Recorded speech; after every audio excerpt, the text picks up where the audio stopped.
So good morning guys, hope you all are doing nice. तो आज हम लोग स्ट्रेंथ ऑफ मटेरियल का जो इंट्रोडक्शन पार्ट पढ़ रहे थे, उसके आगे का जो टॉपिक है उसके बारे में हम लोग बात करेंगे। तो हम लोगों ने विस्को इलास्टिक मटेरियल तक पढ़ लिया था। अब जो हमारा आगे का टॉपिक है वो है हमारा हुक्स लॉ। तो हुक्स लॉ के बारे में आज हम लोग पढ़ेंगे और आज ही बेसिकली हम लोग इस चैप्टर को ख़त्म कर देंगे। जो हमारा पहला चैप्टर है स्ट्रेंथ ऑफ मटेरियल का इंट्रोडक्शन पार्ट, वो जेई पॉइंट ऑफ व्यू से आज ख़त्म हो जाएगा। तो आज हम लोग पढ़ेंगे हुक्स लॉ के बारे में।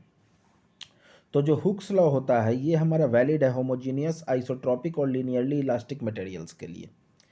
ये हमारा जो वैलिड होता है ये हमारा प्रोपोर्शनल लिमिट तक वैलिड है। तो हम लोगों ने जो स्ट्रेस स्ट्रेन कर्व पढ़ा था उसमें मैंने आपको बताया था कि प्रोपोर्शनल लिमिट तक stress is directly proportional to strain, तो वहीं तक हमारा हुक्स लॉ वैलिड होता है। तो यही क्वेश्चन आता है जेई के एग्जाम में कि Hooke's law is valid up to कौन सा लिमिट, तो प्रोपोर्शनल लिमिट। चार ऑप्शंस दे देंगे कि proportional limit, elastic limit, upper yield point, lower yield point. तो आंसर क्या हो जाएगा? Proportional limit. तो ये हमारा हो गया हुक्स लॉ के बारे में कि स्ट्रेस स्ट्रेन के प्रोपोर्शनल होता है। Stress is directly proportional to strain up to which limit? Up to proportional limit. This is all about Hooke's law.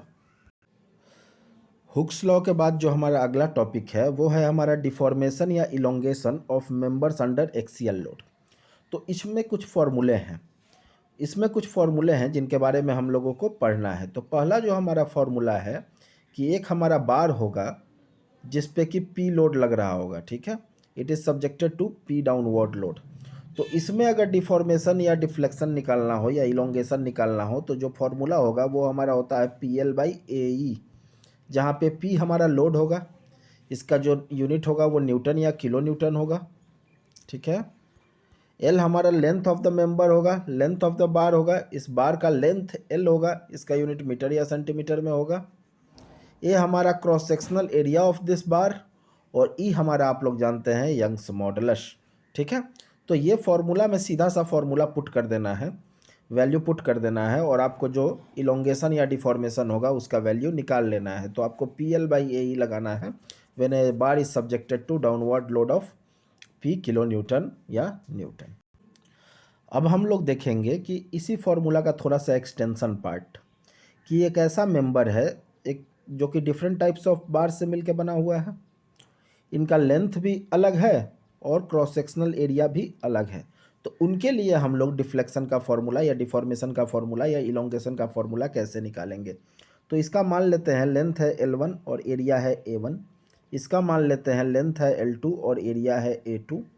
और इसका लेंथ है L3 और एरिया है A3। तो इसके केस में जो हम लोग का डिफ्लेक्शन का वैल्यू होगा या डिफॉर्मेशन का वैल्यू होगा या इलोंगेशन का वैल्यू होगा वो कैसे कैलकुलेट करेंगे? तो ये हम लोग देखते हैं। कुछ नहीं है, वही फॉर्मूला बेसिकली लगाना है। इसमें जो हम लोग का डेल्टा का वैल्यू हो जाएगा वो हो जाएगा delta 1 plus delta 2 plus delta 3। P का वैल्यू तो सब में सेम है, तो P into L1/A1 plus P into L2/A2 ठीक है, प्लस P इंटू L3/A3 तो उसी फॉर्मूला का एक्सटेंशन पार्ट है, अलग से इसमें कुछ नहीं है। अब हम लोग थर्ड पार्ट पे चलेंगे। थर्ड पार्ट में हम लोग का कॉन्सेप्ट है टैपर्ड बार का। टैपर्ड बार, TAPPERED, टैपर्ड बार। तो टैपर्ड बार क्या होता है? एक ऐसा बार जिसका कि diameter along the length change हो। तो इधर हम लोग का लेंथ है, बढ़ रहा है, तो यहाँ पे डायमीटर D1 है, यहाँ पे जो डायमीटर है उससे ज़्यादा डायमीटर यहाँ है, उससे ज़्यादा डायमीटर यहाँ है, उससे ज़्यादा डायमीटर यहाँ है, और इंड पे जो डायमीटर है वो हमारा D2 है। तो एक ऐसा बार जिसका कि diameter along the length change हो रहा है, यहाँ पे जो डायमीटर है वो यहाँ पे उससे ज़्यादा है या कम है, यहाँ पे भी उससे ज़्यादा है या कम है, तो मतलब चेंज इन डायमीटर हो अलोंग द लेंथ, तो उसको हम लोग कहेंगे टैपर्ड बार। अब अगर टैपर्ड बार के लिए हम लोग डिफॉर्मेशन का फॉर्मूला देखें या इलोंगेशन का फॉर्मूला देखें, तो मान लो इधर पी लोड लग रहा है, ये जो हमारा डायमीटर है वो D2 है, और ये जो हमारा डायमीटर है वो D1 है, ठीक है। तो इसके लिए जो डिफॉर्मेशन का फॉर्मूला होता है उसको हम लोग कैसे निकालते हैं? तो सेम वही चीज़ है, डेल्टा, या इसको हम लोग कैसे लिखते थे? PL/AE। यही हमारा फॉर्मूला था, इसी में मैं आपको पुट करके दिखा दूंगा। अब चूंकि सर्कुलर क्रॉस सेक्शन के लिए हमारा क्या होता है, PL by pi D square by 4 होता है ना फॉर्मूला एरिया का, इंटू ई, ये हमारा होता है। अब हम लोग क्या करेंगे, इसको अरेंज कर लो। तो इसको अगर हम लोग अरेंज करेंगे तो 4PL by pi D square into E आया। अब इस डी स्क्वायर को हम लोग क्या लिख देंगे, अब इस डी स्क्वायर को हम लोग को लिख देना है D1 इंटू D2। चूँकि जो हमारा टैपर्ड बार होता है उसमें जो डायमीटर है वो चेंज हो रहा है, इसलिए D1 इंटू D2 लिख दिए। अब आप फार्मूला पे अगर गौर करोगे तो आप फार्मूला को वही पाओगे, ठीक है। यहाँ पे मैंने जो फार्मूला लिखा हुआ है वो यही है, delta is equal to 4PL divided by pi D1 into D2 into E. यहाँ पर आपको सारे पैरामीटर्स पता है, P क्या है, लोड है, L क्या है, लेंथ ऑफ द मेंबर है, D1 क्या है, डायमीटर है, D2 भी क्या है, डायमीटर है, और E क्या है, यंग्स मॉडुलस ऑफ इलास्टिसिटी, ठीक है। अब हम लोग फोर्थ फार्मूला पे चलते हैं कि कोई प्रिज्मेटिक बार है उसमें सेल्फ वेट के वजह से कितना डिफॉर्मेशन या इलोंगेशन आएगा। तो यहाँ देखिए, ये हमारा एक प्रिज्मेटिक बार है। प्रिज्मेटिक बार मतलब इसका अलोंग द लेंथ या अलोंग द क्रॉस सेक्शन, हमारा जो क्रॉस सेक्शनल एरिया है वो यूनिफॉर्म है, ठीक है। लेंथ के अलोंग इसका क्रॉस सेक्शन एरिया चेंज नहीं हो रहा है। तो ये हम लोग देखते हैं, ये हमारा सब्जेक्टेड किससे है, सेल्फ वेट से है। इस सेल्फ वेट का वैल्यू हम लोगों ने W मान लिया। तो इसका अगर हम लोग डिफॉर्मेशन कैलकुलेट करें तो ये हमारा होता है gamma L square by 2E, या इसी को हम लोग लिख सकते हैं W/2। PL बाई AE था तो P के जगह W/2 L बाई AE, ठीक है। तो W/2 L बाई AE या gamma L square by 2E। अब मैक्सिमम बार ऑब्जेक्टिव में पूछा जाने वाला क्वेश्चन, अगर कोनिकल बार है तो इसके सेल्फ वेट का वैल्यू कितना होगा। तो सबसे पहला तो इसमें जो क्वेश्चन बनता है कि प्रिज्मेटिक बार का कितना होगा, तो 1/3 ऑफ प्रिज्मेटिक बार होता है, ठीक है। कोनिकल बार में सेल्फ वेट के चलते जो डिफॉर्मेशन या इलोंगेशन का वैल्यू आता है वो हमारा 1/3 होता है किसके, प्रिज्मेटिक बार के। प्रिज्मेटिक बार में कितना वैल्यू था, gamma L square by 2E। इसका अगर 1/3 कर दिए, 1/3 gamma L square by 2E, तो इसका वैल्यू कितना हो जाएगा, 3 2 जा 6, तो gamma L square by 6C, ठीक है। अब हम लोग बात करते हैं कंपोजिट बार के बारे में। तो कंपोजिट बार में आपको क्या देखना है, ये हमारा लास्ट केस है कंपोजिट बार के बारे में।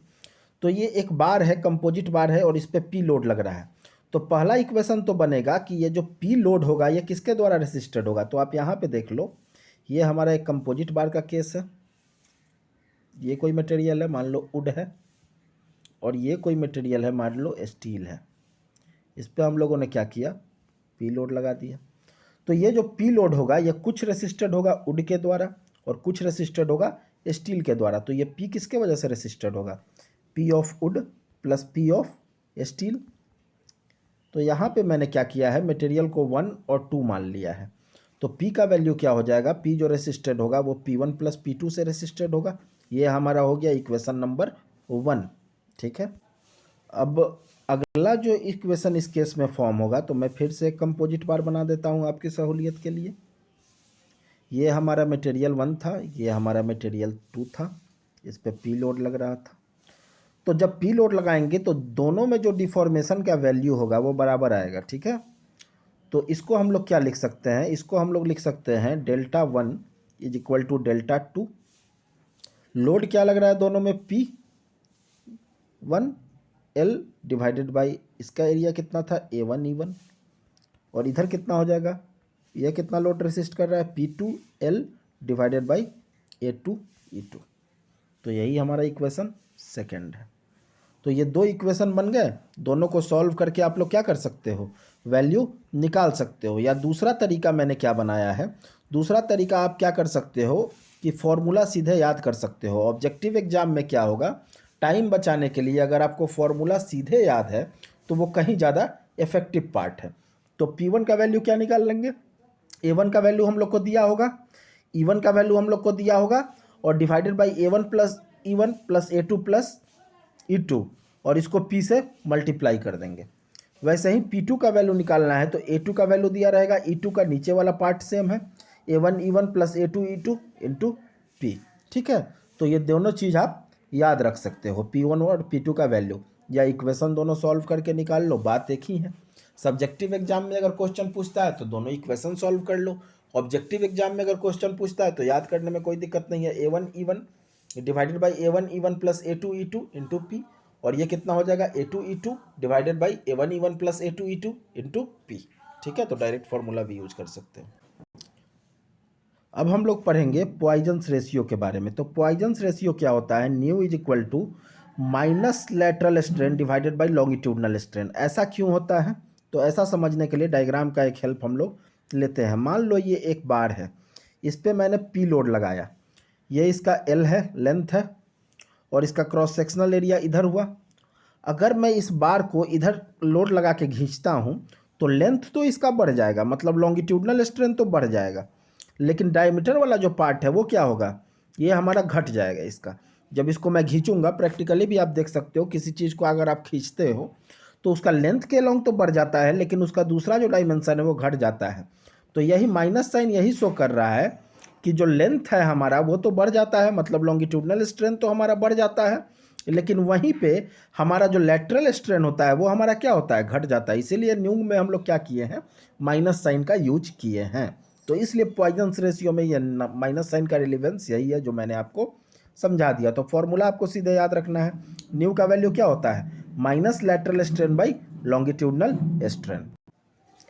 अब ये जो न्यू का वैल्यू है वो हमारा कहाँ से कहाँ तक वैरी होता है, तो -1 to 0.5। तो ये भी एक ऑब्जेक्टिव का क्वेश्चन है कि न्यू का वैल्यू कहाँ से कहाँ तक वैरी होता है, तो -1 हो सकता है, और मैक्सिमम कितना हो सकता है, तो मैक्सिमम 0.5 हो सकता है। तो ये याद रखना। अब मैंने क्या किया है कि कुछ मटेरियल्स और उनके न्यू का वैल्यू आपके सामने लिख के दे दिया है, जो कि आप ध्यान में रख सकते हो, और बहुत बार ऑब्जेक्टिव के एग्जाम्स में ये वैल्यू पूछे जाते हैं। ठीक है, तो मटेरियल्स क्या है और न्यू का वैल्यू क्या है। तो कॉर्क के लिए 0 वैल्यू होता है, ग्लास के लिए 0.01 से 0.05, कंक्रीट के लिए 0.15, माइल्ड स्टील के लिए 0.28, और रबर के लिए 0.45 से 0.5। तो ये आप लोग देख सकते हो, यहाँ पे मैं आपको क्लियर कर देता हूँ, ये आप लोग देख सकते हो। ठीक है,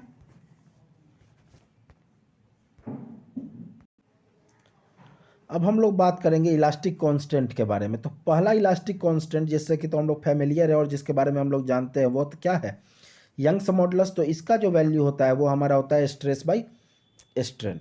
दूसरा हम लोग का जो इलास्टिक कांस्टेंट है जिसके बारे में आप लोग जो इससे रिलेटेड ही है वो है हमारा शियर मॉडुलस, या इसको हम लोग मॉडुलस ऑफ रिजिडिटी भी बोलते हैं। तो शियर मॉडुलस और मॉडुलस ऑफ रिजिडिटी दोनों का नाम सेम ही है, और दोनों को हम लोग जी से दिखाते हैं।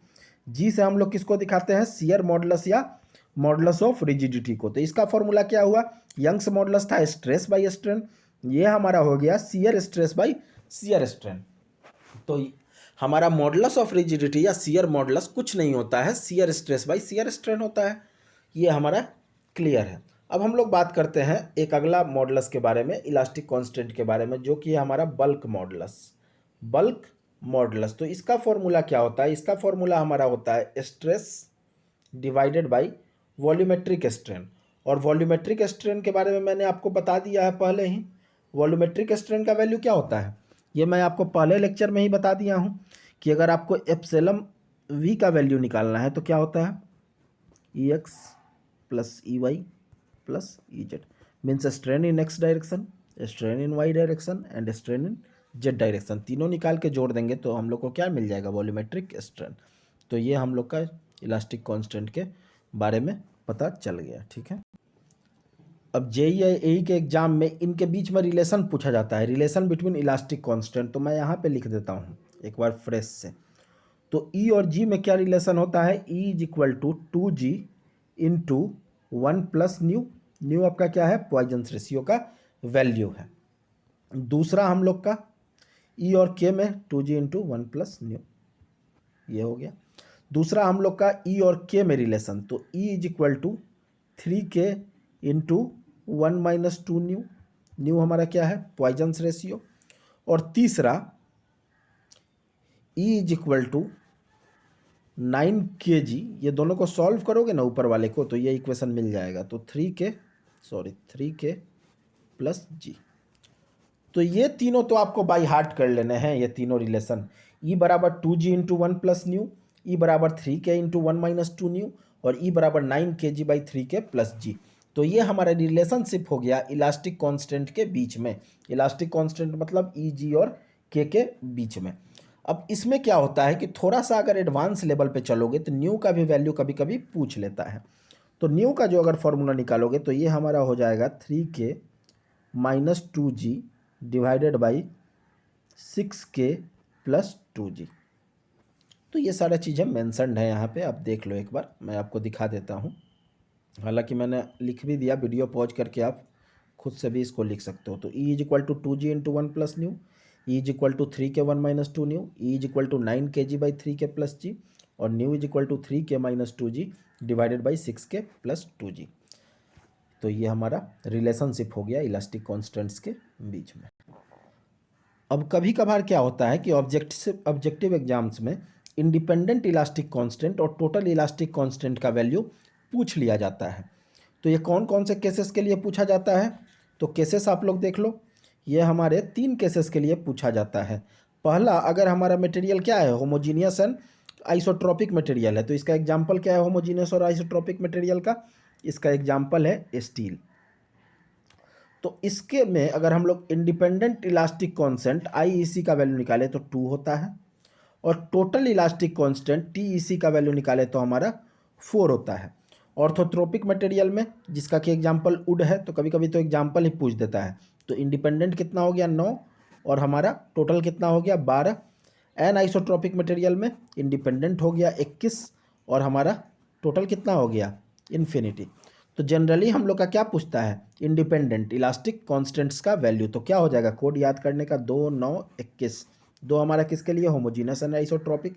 9 हमारा किसके लिए, ऑर्थोट्रोपिक। और 21 हमारा किसके लिए, एन आइसोट्रोपिक। ठीक है, तो ये तीनों मटेरियल्स के लिए आप लोग को याद रख लेना है इस वैल्यू को। अब हम लोग पढ़ेंगे लास्ट टॉपिक के बारे में। लास्ट टॉपिक है हमारा thermal stress and thermal strain. तो इसको मैं यहाँ पे समझा देता हूँ आपको। देखिए, चेंज इन लेंथ का जो वैल्यू होता है, जब किसी भी रॉड को, ये मान लो एक रॉड है जिसका कि लंबाई L है, इसको अगर आप टेम्परेचर बढ़ा के डेल्टा टी से अगर टेम्परेचर बढ़ा देते हो, डेल्टा टी मतलब पहले टेम्परेचर था T1, अब हो गया T2, तो T2 माइनस T1 हमारा क्या हो जाएगा, डेल्टा टी। तो अगर टेम्परेचर बढ़ाते हो तो इसके लेंथ में क्या चेंज आएगा, तो इसको क्या बोलते हैं, चेंज इन लेंथ। तो ये हमारा जो वैल्यू होता है वो L अल्फा डेल्टा टी। तो टेम्परेचर बढ़ाने से किसी मटेरियल के जो लेंथ में चेंज का वैल्यू आएगा वो हमारा कितना होता है, delta L is equal to L alpha delta T. अब आपको पता है कि जो स्ट्रेन का वैल्यू होता है वो हमारा क्या होता है, change in length divided by original length. Change in length कितना था हमारा, L अल्फा डेल्टा टी, और ये हमारा ओरिजिनल लेंथ कितना है, ओरिजिनल लेंथ L। तो L से L गया, मतलब स्ट्रेन का वैल्यू कितना आ गया, थर्मल स्ट्रेन का वैल्यू कितना आ गया, ये हमारा आ गया अल्फा डेल्टा टी। तो यही हम लोग यहाँ पे मेंशन किए हैं कि थर्मल स्ट्रेन का वैल्यू अल्फा डेल्टा टी होता है। तो कहाँ से आया ये मैंने आपको बता दिया। अब हम लोग को स्ट्रेस निकालना है, तो हम लोग जानते हैं यंग्स मॉडुलस का फॉर्मूला क्या होता है, स्ट्रेस बाई स्ट्रेन होता है ना।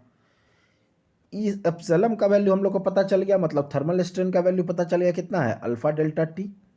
तो थर्मल स्ट्रेस का वैल्यू नहीं निकल जाएगा, निकल जाएगा ना, इसको इससे क्रॉस मल्टीप्लाई कर देंगे तो कितना हो जाएगा, ई अल्फा डेल्टा टी। तो ये हमारा वैल्यू यहाँ पे दिया हुआ है। तो कैसे आता है मैंने आपको बता दिया। अब अल्फा क्या डिनोट करता है, अल्फा डिनोट करता है कोएफिशिएंट ऑफ थर्मल एक्सपेंशन को। ये जो अल्फा है इसका होता है कोएफिशिएंट ऑफ थर्मल एक्सपेंशन। तो कभी कभी इसका वैल्यू पूछ देता है किसका ज़्यादा है, तो अल्फा एल्युमिनियम का सबसे ज़्यादा, उसके बाद ब्रास का ज़्यादा, उसके बाद कॉपर का ज़्यादा, और सबसे कम स्टील का। ठीक है, अब कुछ पॉइंट्स यहाँ पे देख लो। When bar is not restrained then there will be no stress, बस स्ट्रेन विल अक्कर। रीस्ट्रेंड मतलब कोई अगर बार को अगर तुम रोके नहीं हो, ये हमारा अगर कोई बार है, ठीक है, कहीं से रुका हुआ नहीं है, इसमें मैंने अगर टेम्परेचर बढ़ाया तो ये तो फ्री है एक्सपेंड होने के लिए। तो इसमें स्ट्रेस आएगा क्या, जब अगर आप फ्री हो कोई काम करने के लिए तो आप स्ट्रेस में होगे। रेगुलरली आप क्लास करते हो तो आपको एग्जाम के टाइम में कोई स्ट्रेस होगा, नहीं होगा। अचानक से एग्जाम आ जाए तो आप पर क्या हो गया, रिस्ट्रेंड हो गए। अब जो जो एक्टिविटी आप करते थे, मोबाइल चलाते थे या गेम खेलते थे या कहीं घूमने जाते थे, वो सारी चीज़ें बंद हो गई, तो आपके ऊपर स्ट्रेस आ जाएगा। ठीक है, तो स्ट्रेस तभी आता है जब कहीं प्रतिरोध हो, कहीं से आपको रोका जाए। तो ये हमारा कितना है, अगर ये बार फ्री टू एक्सपेंड है तो इसमें कोई स्ट्रेस नहीं आएगी, स्ट्रेस का वैल्यू कितना हो जाएगा, 0, लेकिन स्ट्रेन आएगा।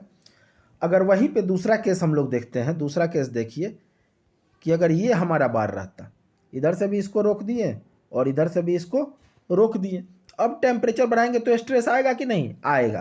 क्यों? क्योंकि ये बार चाहेगा इधर जाने के लिए, लेकिन ये सपोर्ट क्या करेगा, इसको एक्सपेंड नहीं होने देगा, तो इस पर क्या आएगा, स्ट्रेस आ जाएगा। ठीक है, तो स्ट्रेस का कॉन्सेप्ट आशा करता हूँ रिस्ट्रेंट का कॉन्सेप्ट आप समझ गए होंगे कि कब स्ट्रेस आएगा कब स्ट्रेन नहीं आएगा। ठीक है, दूसरा चीज़ देखो, अगर हम लोग टेम्परेचर बढ़ाते हैं तो कौन सा स्ट्रेस जनरेट होगा, कंप्रेसिव स्ट्रेस। और अगर हम लोग टेम्परेचर घटाते हैं तो कौन सा स्ट्रेस जनरेट होगा, टेंसाइल स्ट्रेस। इसको भी समझ लो, इसको भी समझ लो। क्यों कहेगा कि नहीं समझा है सर, ये हम लोग का एक बार है। ठीक है, ये बार है। अगर हमने इसका टेम्परेचर बढ़ा दिया, ये क्या होगा, ये चाहेगा इधर जाने के लिए और ये चाहेगा इधर जाने के लिए। तो बार तो चाहता है इधर जाने के लिए, लेकिन इस पर इसको रोकेगा तो स्ट्रेस किधर जनरेट होगा, इधर के डायरेक्शन में। तो अगर टेम्परेचर को हमने बढ़ा दिया तो कौन सा स्ट्रेस जनरेट हो रहा है, कंप्रेसिव स्ट्रेस, दबा रहा है इसको। सिमिलर केस है टेंसाइल स्ट्रेस के लिए। तो ये हमारा यहाँ पे हम लोग का पहला चैप्टर जो कि इंट्रोडक्शन पार्ट था, काफ़ी इंपॉर्टेंट है SSC JE point of view से या RRB JE point of view से या किसी भी JE point of exam point of view से। ठीक है, तो इसको हम लोग फिनिश किया। अब हम लोग नेक्स्ट चैप्टर पे चलेंगे जो कि हमारा shear force and bending moment diagram होगा। आपका काम बस इतना ही है कि नोट्स बना लीजिए और इसको बार बार पढ़िए। जो भी डाउट है उसको कमेंट सेक्शन में डालिए और इस चैनल को शेयर करिए, क्योंकि जितना ये चैनल ग्रो होगा उतना ज़्यादा आप लोग को अमेजिंग कंटेंट प्रोवाइड किया जाएगा। Okay, thank you so much. Keep on rising, keep on study.